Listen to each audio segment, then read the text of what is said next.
सभी बंधुओं को मेरा प्रणाम। जैसा कि आप सबको विदित है, हम श्रीमद् वाल्मीकि रामायण का पठन कर रहे हैं। अब तक 3 सर्ग पूरे हो चुके हैं, जिसमें रामायण महाकाव्य की भूमिका का वर्णन है। आज से चतुर्थ सर्ग शुरू होगा। मुख्यतः कथा यहीं से शुरू होती है।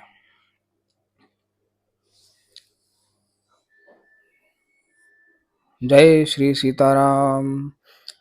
बालकांडे चतुर्थ सर्ग। इस सर्ग में महर्षि वाल्मीकि का 24,000 श्लोकों से युक्त रामायण काव्य का निर्माण करके उसे लवकुश को पढ़ाया। मुनि मंडली में रामायण गान करके लव और कुश प्रशंसित हुए और अयोध्या में श्री राम द्वारा सम्मानित हुए। उन दोनों का राम दरबार में रामायण का गान सुनाना भी इसी सर्ग में है। प्रणाम।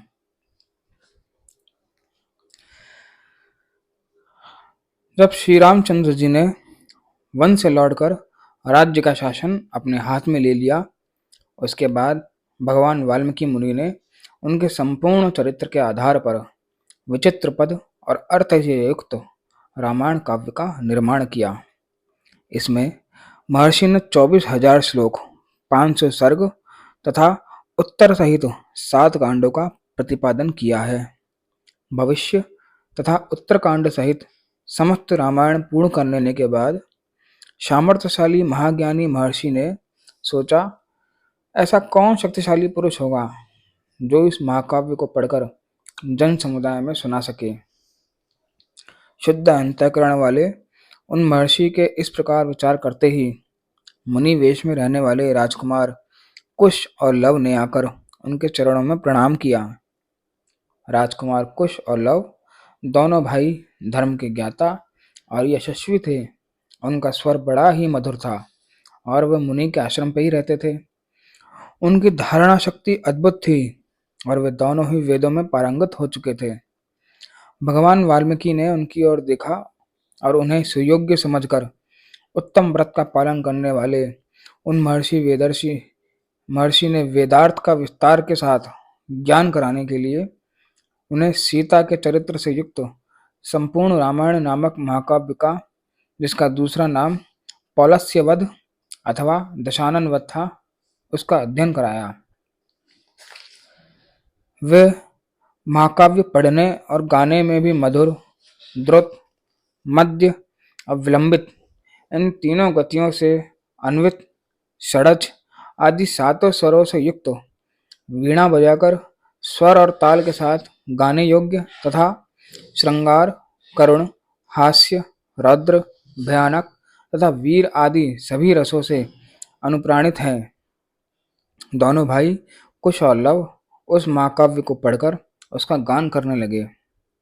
वे दोनों भाई गांधर्व विद्या यानी संगीत शास्त्र के तत्वज्ञ, स्थान और मूर्छना के जानकार हैं, मधुर स्वर से संपन्न हैं तथा गंधर्वों के समान मनोहर रूप वाले थे। सुंदर रूप और शुभ लक्षण उनकी सहज संपत्ति थे। वे दोनों भाई बड़े मधुर स्वर से वार्तालाप करते थे। जैसे बिंब से प्रतिबिंब प्रकट होते हैं, उसी प्रकार श्री राम के शरीर से उत्पन्न हुए वे दोनों राजकुमार दूसरे युगल श्री राम ही प्रतीत होते हैं। वे दोनों राजपुत्र सब लोगों की प्रशंसा के पात्र थे।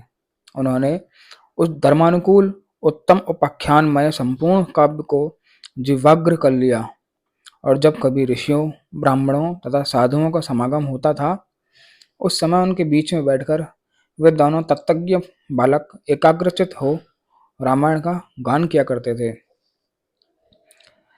एक दिन की बात है, बहुत से शुद्ध अंतःकरण वाले महर्षियों की मंडली एकत्र हुई थी।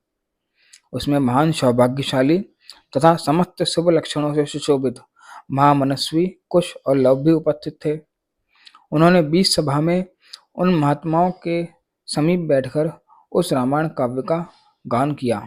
उसे सुनकर सभी मुनियों के नेत्रों में आंसू भर आए और वह अत्यंत विस्मय विमुग्ध होकर उन्हें साधुवाद देने लगे। मुनि धर्मवत्सल तो होते ही हैं, वह धार्मिक उपाख्यान सुनकर उन सब के मन में बड़ी प्रसन्नता हुई।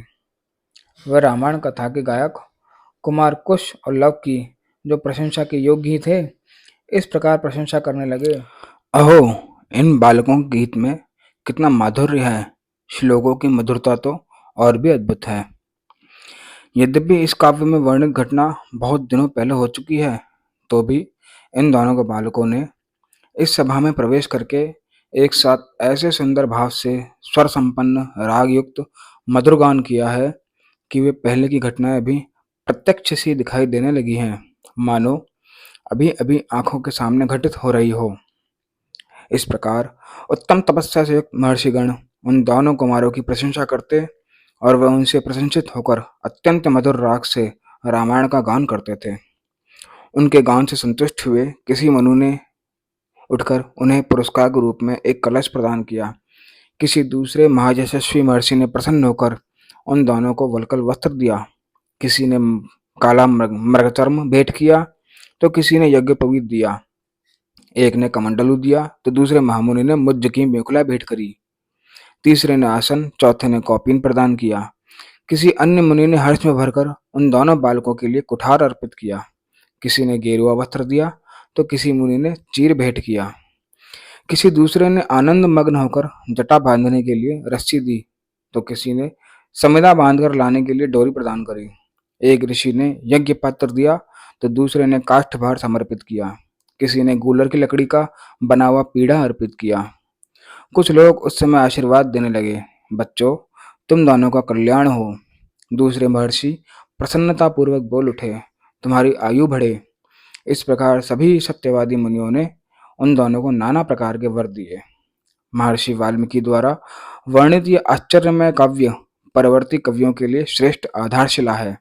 श्री रामचंद्र जी के संपूर्ण चरित्रों का क्रमशः वर्णन करते हुए इसकी समाप्ति की गई है।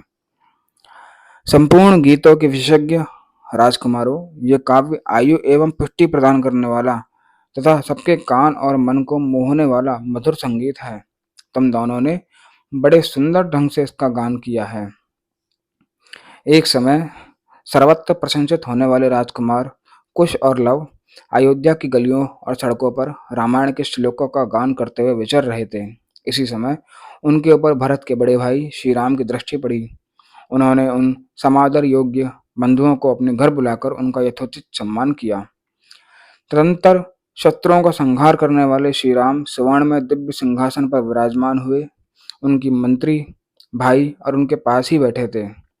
उन सब के साथ सुंदर रूप वाले उन दोनों विनयशील भाइयों की ओर देखकर श्री रामचंद्र जी ने भरत, लक्ष्मण और शत्रुघ्न से कहा, ये देवता के समान तेजस्वी दोनों कुमार विचित्र अर्थ और पदों से युक्त मधुर काव्य बड़े सुंदर ढंग से गाकर सुनाते हैं। तुम सब लोग इसे सुनो। यूं कहकर उन्होंने उन दोनों भाइयों को गाने की आज्ञा दी। आज्ञा पाकर वे दोनों वीणा के लय के साथ अपने मन के अनुकूल तार एवं मधुर स्वर में राग अलापते हुए रामायण काव्य का गान करने लगे। उनका चारण इतना स्पष्ट था कि सुनते ही अर्थ का बोध हो जाता था। उनका गान सुनकर श्रोताओं के समस्त अंगों में हर्षजनित रोमांच हो आया तथा उन सब के मन और आत्मा में आनंद की तरंगे उठने लगी। उस जनसभा में होने वाला वह गान सबकी श्रवणेंद्रियों को अत्यंत सुखद प्रतीत होता था। उस समय श्री राम ने अपने भाइयों का ध्यान आकृष्ट करते हुए कहा, ये दोनों कुमार मुनि होकर भी राजोचित लक्षणों से संपन्न हैं। संगीत में कुशल होने के साथ ही महान तपस्वी हैं। ये जिस चरित्र का प्रबंध काव्य का गान करते हैं, वह शब्दार्थ अलंकार, उत्तम गुण एवं सुंदर रीति आदि से युक्त होने के कारण अत्यंत प्रभावशाली है।